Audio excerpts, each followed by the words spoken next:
Student, let's move to the exercise number C of the very first chapter, the Savior of Mankind, which is second last exercise of this chapter.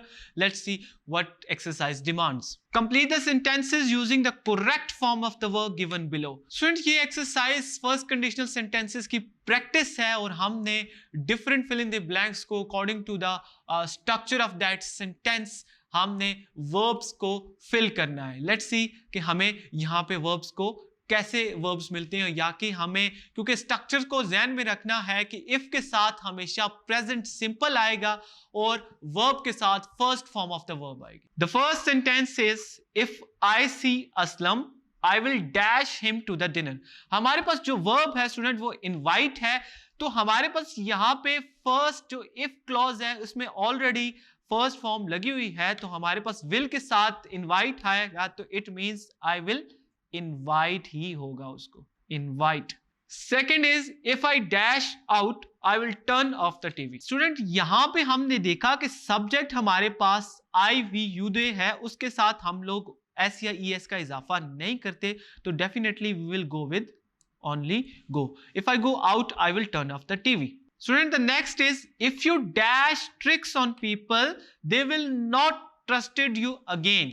So student, यहां पे if clause में हमने play को देखना है, तो similarly यहां पे भी क्योंकि प्लूरल सब्जेक्ट है तो play will not be change into any other changes, वो प्ले ही रहेगा. The fourth one is if the farmer dash all his kiwi fruits in the market he will be very pleased. इस sentence में student क्योंकि if clause के साथ हमारे पास जो फार्मर है यानी कि सब्जेक्ट सिंगुलर है और हमारे पास जो वर्ब है वो सेल दिया हुआ है, तो हमने सेल्स क्योंकि सिंगुलर है तो हमें पता है कि फर्स्ट कंडीशनल सेंटेंसेस में हम वर्ब पहले सेंटेंस में इफ के साथ प्रेजेंट सिंपल सेंटेंस लगाते हैं, तो हम play will sell will change into sales.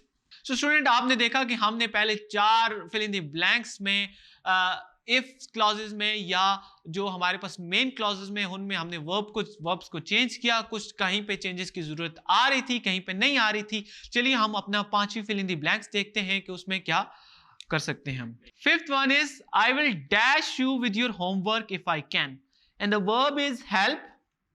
Definitely हमारे पास आई सब्जेक्ट है तो help will change into help.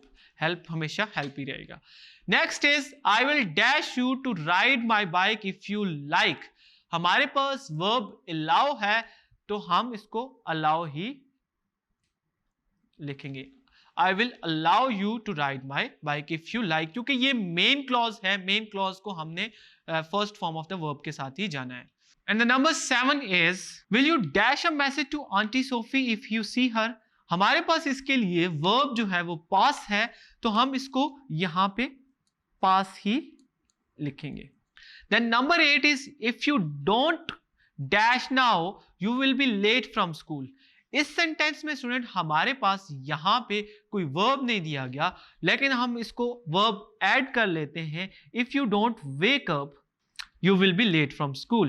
Number 9 is will you dash me if you are going to be late. यहां पे हमारे पास inform as a verb है, तो हम इसको as it is inform लिखेंगे. And the last is if he works hard he will dash the competition. Definitely he will win the competition. So students, ये थी हमारी एक्सरसाइज सी. आई होप आपको verbs की चेंजेस का different we can say कि first if वाली portion यानी कि डिपेंडेंट क्लॉज और मेन क्लॉज जो कि इंडिपेंडेंट क्लॉज होती है उसमें वर्ब की चेंजेस का समझ आया होगा. आई होप आपकी कंडीशनल सेंटेंस के कॉन्सेप्ट भी स्ट्रांग हो चुके होंगे.